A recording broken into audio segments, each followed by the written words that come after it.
a scent that could summon butterflies from miles away. A fragrance so intoxicating it was said to have driven an emperor to the brink of obsession. This is the legend of the fragrant consort, perhaps the most mysterious woman to ever walk the halls of the Forbidden City. In Rui's royal love in the palace, she is the cold and beautiful Han Xiangjian, who enters the palace with a broken heart. In Story of Yanxi Palace, she is Chen Bi, a woman whose beauty drives others to madness. And for millions, she will forever be Han Xiang from the classic drama My Fair Princess, the princess with a magical fragrance who can summon butterflies. The story is always the same. A beautiful foreign princess captured and sent to the Forbidden City against her will, who captivates an emperor with her magical scent and untamable spirit. Today, the legend lives on in real life. In Kashgar, the magnificent tomb of a 17th century He Zhuo ruler has been rebranded as the Fragrant Consort Tomb. Large groups of tourists visit this tomb every year to pay homage to this princess. But what if I told you that the magical fragrant consort never existed? And what if I told you that the tomb in Kashgar was not even her real tomb, but was instead a place where the legend has physically overwritten the actual history? The real woman's story is one of honor, not tragedy, and is far more fascinating than any fiction. The legend, as it turns out, was inspired by a real historical figure, Consort Rong, Emperor Qianlong's only Wei Wu'er consort. Hey everyone, and welcome back to Tea with Amy. Today, we separate fantasy from the historical records. How did a respected consort from the Qing dynasty become the tragic butterfly summoning princess of legend?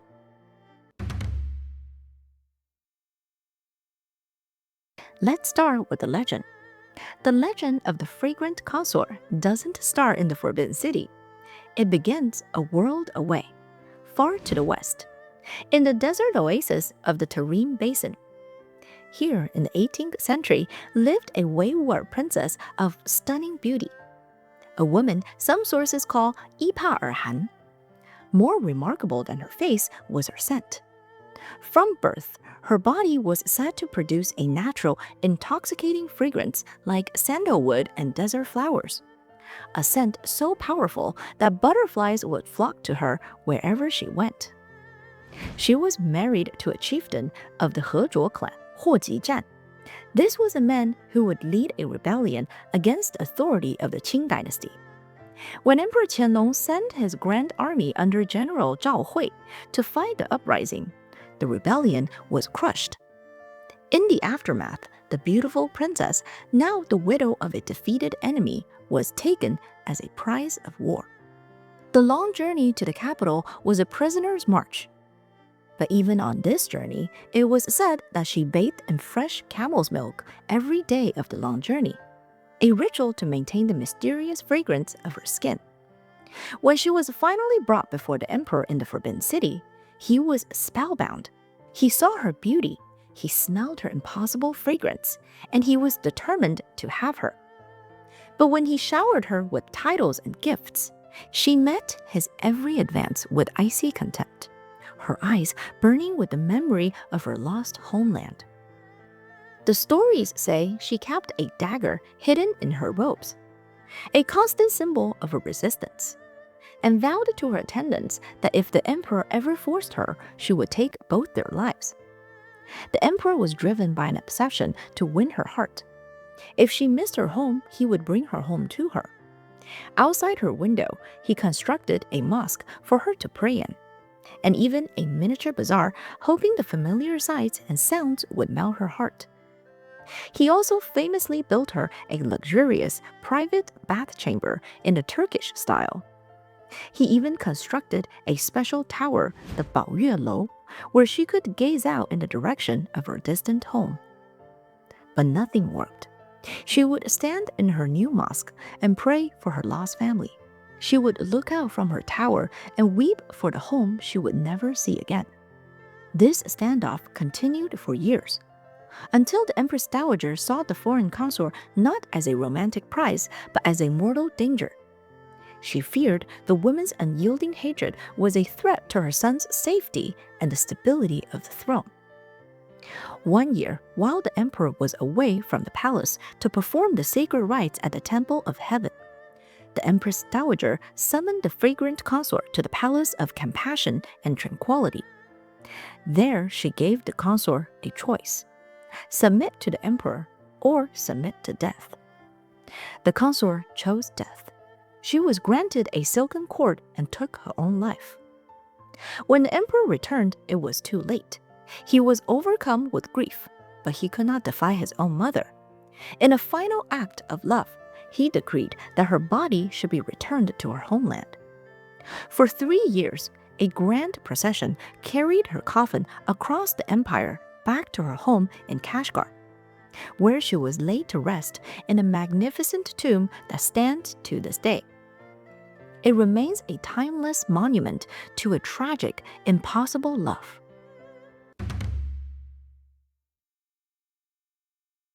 It is a perfect tragedy, a story of love, defiance, and heartbreak that has captivated millions. There is only one problem. Almost none of it is true. But how do we know that? Well, to start, if you search the vast archives of Emperor Qianlong's court, the woman named Fragrant Consort is nowhere to be found. This name simply does not exist in any official record from that time. Okay, maybe she was a super secret consort that just wasn't recorded. That brings us to the reasons why historians believe that the legend of the fragrant consort was based on a very real and documented consort, Rong. First, Emperor Qianlong had over 40 consorts, but only consort Rong was Wei Wu'er. The legend is always about a beautiful Wei Wu'er consort. So if it has any basis in a real person, it must be her. Second, the name of the fragrant consort's family members are exactly the same as the names of the consort Rong's family members, such as her father Ali Hezhuo and her brother Tu Erdu. Last, let's look at the timeline of when the legend of the fragrant consort started circulating. If the dramatic stories about the fragrant consort were true, they should have been recorded by the people who were alive at the time. But the historical record shows nearly a century of silence. This legend takes place in Emperor Qianlong's imperial harem, but these stories of a defiant princess only began to surface in the private writings in the late 1800s, almost 100 years later. This tells us that the legend was a fantasy created long after everyone involved was gone. The first whispers started in the twilight of the Qing dynasty, in an 1892 collection of poems. A brief note mentions a fragrant concubine from Kashgar who naturally smelled sweet. Then in 1904, a text introduced the dramatic plot point of her being killed by the Empress Dowager. But the myth truly caught fire after the dynasty collapsed, thanks to one pivotal event. In 1914, the treasures of the Forbidden City were put on public display. Curators found an anonymous court painting of a beautiful woman and, without confirmation, labeled it as the fragrant consort. But where they chose to hang the portrait was what truly ignited the legend.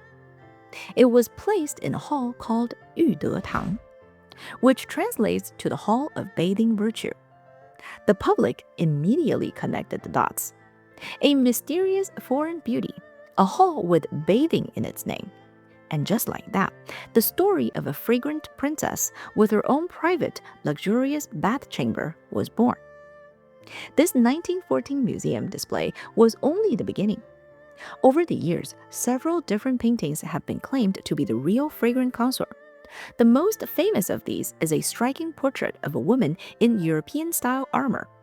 Historians now agree this cannot be her, as Qing dynasty court rules would never have allowed a consort to be painted in military attire. This pattern of misattribution reveals how the powerful legend begins to attach itself to any anonymous image of a beautiful, exotic woman from that time period. But the legend's impact grew far beyond a simple case of mistaken identity. It created two powerful, competing stories about empire and identity. In one version, the fragrant consort is a romantic figure whose story symbolizes the allure of a distant land and her eventual integration into the grand imperial family. But in the popular traditions of her own people, the story is not one of romance, but of loyalty. In this version, she is a heroic figure who remains fiercely devoted to her homeland and her faith, a symbol of her people's unique identity and pride. This is why the legend is so enduring. It isn't just one story, it's a vessel that can be filled with completely different meanings. And finally, we need to address the core of the legend, the scent. If there was no fragrant consort, was there still a magical fragrance? The historical records are silent about that. There is not a single official document that mentions the real consort Rong having any kind of supernatural aroma.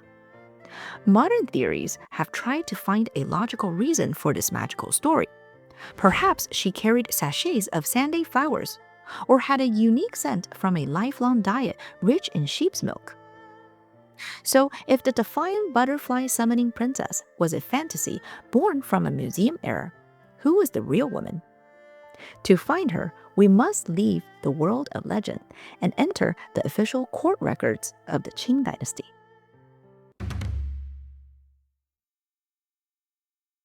To understand the true story of Consort Rong, we first have to understand the world she came from.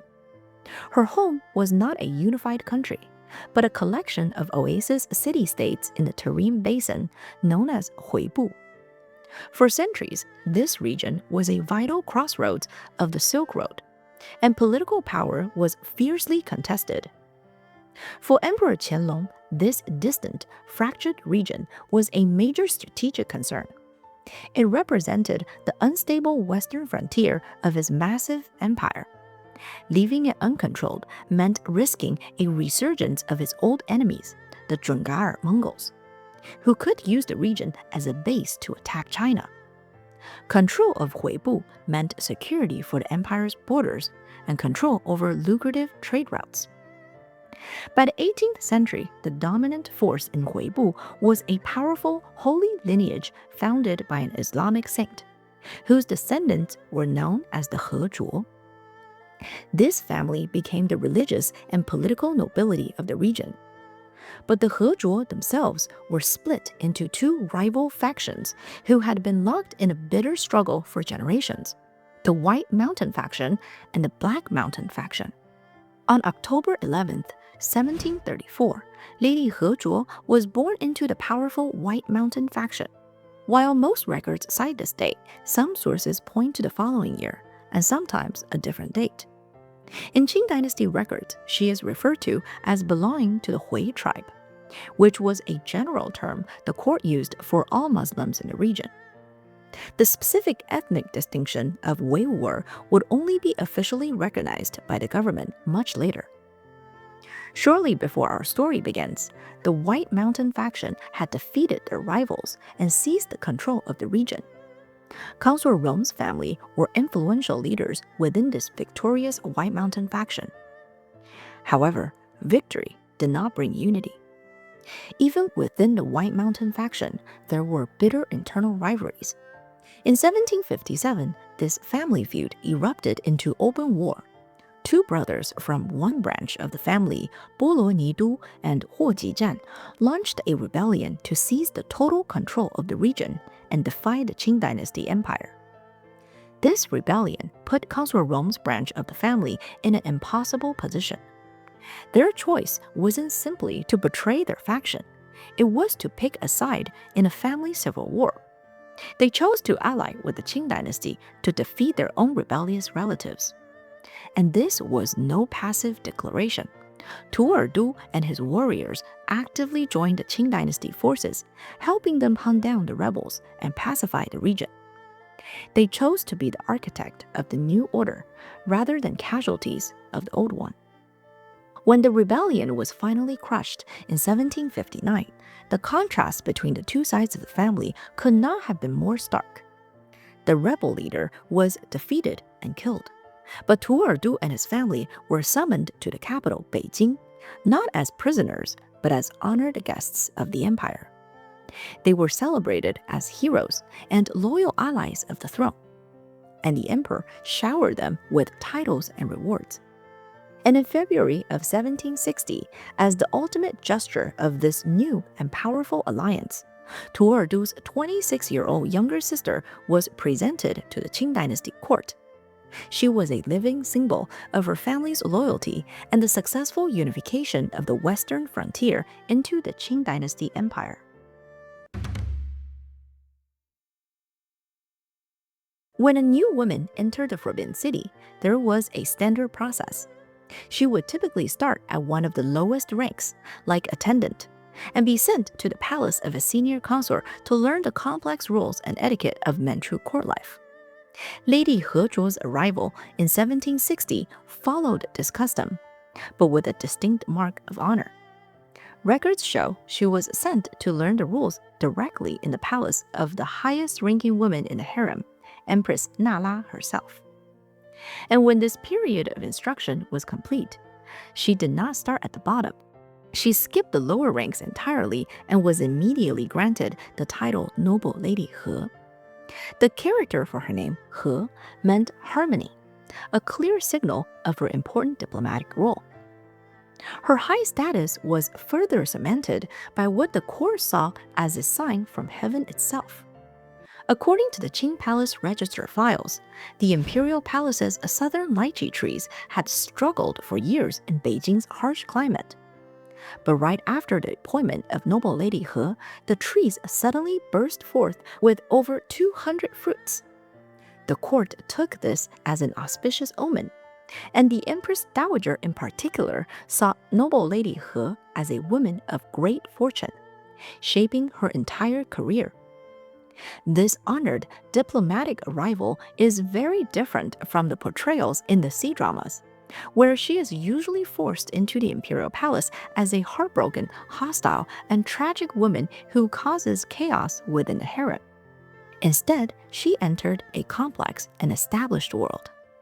The powerful Empress Nala was in control of the 6 palaces, and Consort Ling was already a rising star. Noble Lady He was an outsider who existed apart from the usual factional struggles. Her security came not from the courtly alliances, but directly from the emperor's throne. Her status was formalized through a steady rise in rank. In May of 1762, she was promoted to concubine Rong. It was at this moment that the emperor granted her the character Rong. The most common interpretation of this character is beauty, leading many to believe it was a direct comment on her legendary beauty. However, modern historical accounts point to a deeper classical meaning. In ancient texts, Rong also means to contain and to tolerate. This interpretation suggests the title was a nod to her auspicious reputation and her role in representing the tolerance and flourishing of a unified, multi-ethnic empire. This respect was reflected in every aspect of her life. She was granted the rare privilege of wearing her own traditional clothing, which was a notable exception to the court's strict dress code. Emperor Qianlong even hired a personal Weiwu chef for her to prepare halal cuisine. In addition, Weiwu women from her own culture were assigned to serve as her personal palace maids. During the Great Southern Tour in 1765, records show that the emperor personally ordered a separate plate of raw deer meat to be prepared for her when others ate wild boar. To create a suitable place for her to practice her faith, the emperor ordered that a special pavilion known as the Fangwai Guan at the Old Summer Palace to have verses from the Quran permanently carved into its marble walls. In November of 1768, she received her final promotion to the full rank of Consort Rong. This high rank wasn't just a title. During the imperial tour to Shenjing in 1778, she was ranked second in precedence among all the consorts who attended. And certain records from 1779 even show that during banquets at the Old Summer Palace, Consort Rong had advanced to the second position at the Eastern Table, a spot of immense honor normally reserved for only the most senior and favored consorts. This was not the life of a prisoner. It was the life of a cherished and high-ranking member of the imperial family.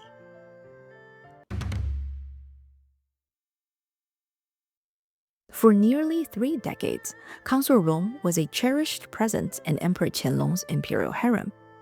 But despite this favor, she never had any children. So how did that work? The historical record points to a combination of human factors. First were the challenges of her age and environment. Consort Rong entered the palace at 26, in a time period where women typically married and began having children in their mid-teens. A 26-year-old was considered well past the ideal age for a first pregnancy. While it certainly wasn't impossible for a woman to have children in her late 20s, the records show that Consort Rong faced additional health struggles. Historians suggest the shock of adapting from the arid climate of her homeland to the damp cold of Beijing likely took a heavy toll on her body. Her frail health is directly supported by records found within the Qing Palace medical records of 1769. In these records, she is described as suffering from chronic illness, with symptoms that persisted for years. For women in the 18th century, this documented medical condition, combined with environmental challenges, provides a likely explanation for her childlessness. And according to the Palace Museum historians, this was a source of personal status for her. While her position was secure, her greatest private regret was said to be her inability to provide the emperor with a child. Interestingly, despite having no children, Consort Rong continued to enjoy great favor, security, and status. Every honor granted to her was a political message sent thousands of miles west. When the emperor respected her religion, he was demonstrating his respect for her people. When he favored her, he was reaffirming his alliance with her powerful family. This made her politically untouchable. Her presence at court was a constant, living symbol of the successful unification of Xinjiang into the empire. This unique position likely insulated her from the worst of the harem's rivalries. Her childlessness, which for other consorts would have been a fatal weakness, became her shield.